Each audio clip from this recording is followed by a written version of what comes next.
Plane crash वाले हादसे में करनाल के पास की एक महिला की भी मौत हो गई। यह जो पूरा प्लेन क्रैश वाला हादसा था, यह पूरे देश में एक त्रासदी के तौर पर देखा जा रहा है, जिसके चलते पूरे देश में एक दुख की लहर सी चल पड़ी है। कई लोगों में अपनों से बिछड़ने का जो अंदर एक डर है या यूं कहे कि एक गम है, वो उनके अंदर बैठा हुआ है। और कुछ लोग अपने से कुछ इस तरह बिछड़ गए कि उनसे मिलने जा रहे थे, लेकिन रास्ते में ही उनकी मौत हो गई, वह इस हादसे से टकरा गई। इस पूरे हादसे में ऐसा कहा जा रहा है कि इस पूरे एयरप्लेन में 230 यात्री सवार थे और 12 क्रू मेंबर्स उसमें मौजूद थे, जिसमें से क्रू मेंबर्स की भी मौत हो गई और उसमें जो यात्री थे लोगों की मौत हो गई। केवल एक व्यक्ति ऐसा बचा है जो खुद चलकर हॉस्पिटल में पहुंचा था, इतने बड़े हादसे के बाद भी। ऐसी तमाम खबरें आप हमारे चैनल पर देख ही रहे हैं कि किस तरह से यह एक बड़ा हादसा हुआ है, जिसमें कई लोगों ने अपनी जान गंवा दी है। अब आपको बताते हैं कि जो कुरुक्षेत्र जिले की रहने वाली जो महिला है, कुरुक्षेत्र जिले के गांव की महिला है, वह वडोदरा में रहती थी, लेकिन उसके माता पिता कुरुक्षेत्र में ही रहते हैं।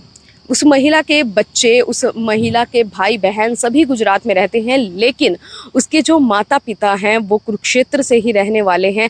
उस महिला का नाम अंजू है। वह अपनी बेटी निम्मी से मिलने के लिए लंदन जा रही थी, लेकिन उस महिला को नहीं पता था कि मिलने से पहले ही उसकी जीवन लीला समाप्त हो जाएगी, वह इस हादसे का शिकार हो जाएगी। ऐसा बताया जा रहा है कि उस महिला ने एयरपोर्ट पर बैठकर अपने बीमार पिता से, जो कुरुक्षेत्र में रहते हैं, उनसे बात की थी।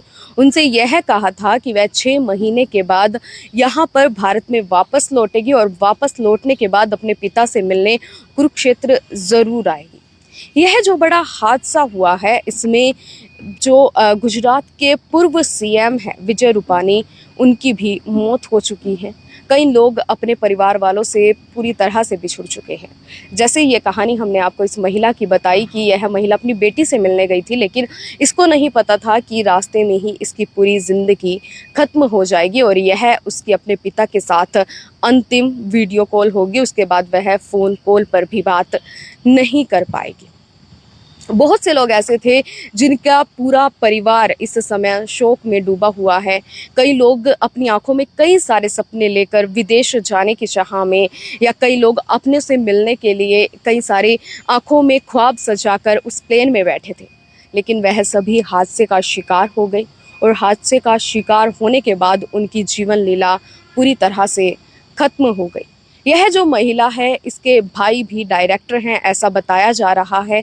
और ऐसा कहा जा रहा है कि इस महिला का डीएनए टेस्ट जो गुजरात में इसकी बहन रहती है उसके साथ कराया जाएगा, ताकि यह पूरी तरह से सच साबित हो सके कि वह महिला जो है वही महिला है जिसके बारे में बात की जा रही है। क्योंकि वहाँ पर जो लाशें मिली है, कई लोग पूरी तरह से जल चुके थे, कई का किसी का हाथ नहीं था, किसी का जो सर था उसकी गर्दन से पूरी तरह से अलग हो चुका था। एक ऐसा मंजर वहाँ पर छाया हुआ था, जिसके बाद जब यह पूरा हादसा हुआ, जो पूरा एरोप्लेन था वो मेडिकल की बिल्डिंग से टकरा गया, तो उसके बाद जो हमारे केंद्रीय गृह मंत्री है अमित शाह, वो भी वहां दौरा करने गए।